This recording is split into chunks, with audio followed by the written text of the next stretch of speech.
A little while ago, if you remember, I did a video about using that Harbor Freight trencher to remove the sod around an existing spring bulb bed that I had, and I wound up making it, about 25 feet in diameter. And this is just a story about, basically just finishing it up and cleaning it up and whatnot.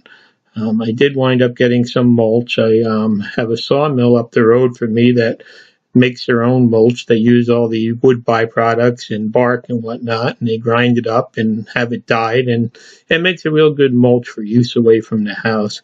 So I had everything cleaned up there, weeds all pulled, ready for to bury it with some mulch to keep it help the bulb survive over the winter. So here I am, just spreading the first load of mulch out, trying to put it a couple of inches thick. And as the story goes on, it's really going to get funny. And okay, there the mulch is all done, and now I had to start working on plants for expanding it. So I decided to buy some mums, and I went to Home Depot and just bought some cheap mums. And as you can see there, I started marking out and digging the holes, and it is dead dry. The ground is like a rock, and it's dry. So here I started putting these little mums in. Right about this time, see the neighbor sneaking up behind me, something silver in his hand. At first I thought he had a gun, and then I realized he started videotaping me. And, he was there for a while, and then he went away.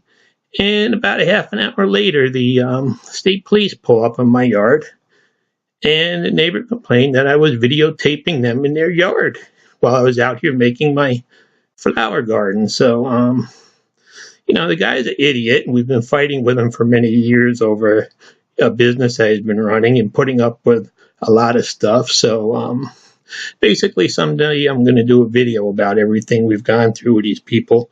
But it's just crazy to live next door to people like that. So here I am. I got all my my flowers planted, and I had a little bit of mulch left from that first load to put around the flowers. And now I had gone to Home Depot, and when I was there picking up the flowers, I actually picked up a thing of daffodil bulbs. I figured I'd throw a couple more bulbs in there to give us a little more color in the spring. So they had some nice big bulbs, and I picked up a bag of them, and I was going to put a couple of them between each of the flowers. This garden just has thousands of tulips, daffodils, crocuses, irises, and just, basically all the spring bulbs that you can imagine. It's just amazing when it comes up in the spring. But here I am. I started digging the holes for the bulbs, and here's a little attachment that I got from my drill that I use, and thing works pretty good. I've tried it with the battery operated drill, but the problem is you kill the battery really quick when you're digging in dry stuff like this, and this ground is just kind of like cement. So I just took this little thing and used it to pop a hole that was, maybe about 4 or 5 inches deep. The bulb said to plant them 6 inches deep, so I figured I'd put them down about 5 inches. And then by the time I got the dirt on them and the mulch on them, they'd be at the 6-inch level. And it's funny how I started this out and I said it was going to be a couple hour job. And now all of a sudden, by the time it was done, it wound up being over a 2-day job. Before I put the bulbs in there, I put a little bit of Lorganite in the bottom of the hole just to help, get them going a little bit.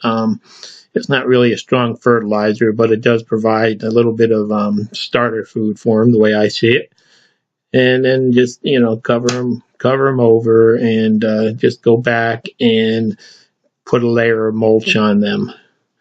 Now, this mulch is really nice that I get from the sawmill. I think this year it was $20 a yard, and you had to buy 2 yards at a time.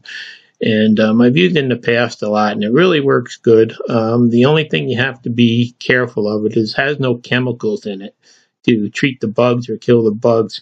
So, every once in a while you will see termites or ants or whatnot getting in this mulch that, you do not get with a commercial product, but that also has poisons in it to kill them. So here I am, I'm pretty much just going around drilling 2 holes between each of the flowers and, I bought the little mums this year because I've had trouble with losing mums due to, the winter. So I just bought they had these for like $1.25 a piece, and they're supposedly a hardy mum.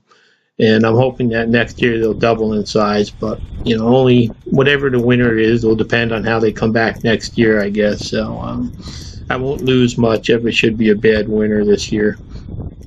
So this was it, basically. I just thought that I would just share this with you and kind of remind you that it's time to start, getting the beds and everything else ready for winter. And when I got done, I was a little bit short of rocks to go around it, so I still have to dig a couple of them up. And in the end, that area, it's about 25-foot diameter, wound up taking just approximately 3 cubic feet of mulch, maybe a little bit more, just to cover it 3-4 inches thick. And I've got to get the flag up again soon. And there's what's left of the second load. So I still have some to finish up some other areas of my yard. Thanks for watching. Please subscribe.